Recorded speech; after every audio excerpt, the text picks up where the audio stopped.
మనం మారం, మన బతుకులు మారాయి. ఎలక్షన్ టైంలో రాజకీయ నాయకులు వచ్చి ఇంటింటికి ప్రచారం చేస్తారు. అదే ఎలక్షన్ అయిపోయిన తర్వాత ఏ ఒక్క రాజకీయ నాయకుడు రారు.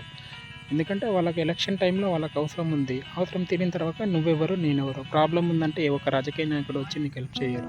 దానికంటే ముందు నువ్వు కూలికి వెళ్తే కూలికి వచ్చి కట్టెలు మోస్తాడు. నువ్వు ఇస్త్రీ చేస్తుంటే ఇస్త్రీ చేస్తాడు, దోశలు వేస్తుంటే దోశలు వేస్తాడు, బజ్జీలు వేస్తే బజ్జీలు వేస్తాడు. మనం ఏ పని చేస్తుంటే ఆ పని వచ్చి చేస్తాడు. ఎందుకు? అప్పటి వరకు వాళ్ళ అవసరం. దాని తర్వాత నీకు ఏదైనా ప్రాబ్లం ఉందనుకో, హాస్పిటల్కి ఉందనుకో, రోడ్డు ఉందని, ఏ ఒక్క పని ఉన్నా వాళ్ళు రారు. మనకి ఏ పని ఉన్నా వాళ్ళు రారు. ఓటు అనేది మనకి చాలా ఒక పవర్ఫుల్ వెపన్.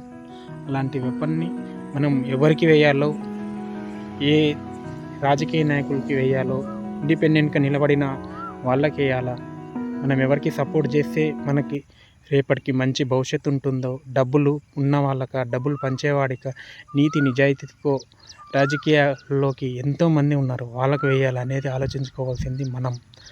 ఆ ఓటు హక్కు అనేది మన రాజకీయ భవిష్యత్తుని, మన పిల్లల భవిష్యత్తుని, అలాగే ఏదైనా సరే ఒక ఓటు హక్కు వల్ల ప్రతి ఒక్కటి నిర్ణయించవచ్చు.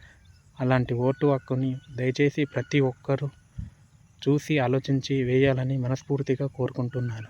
దయచేసి ఈ వీడియో కనుక నచ్చితే ప్రతి ఒక్కరికి షేర్ చేయండి.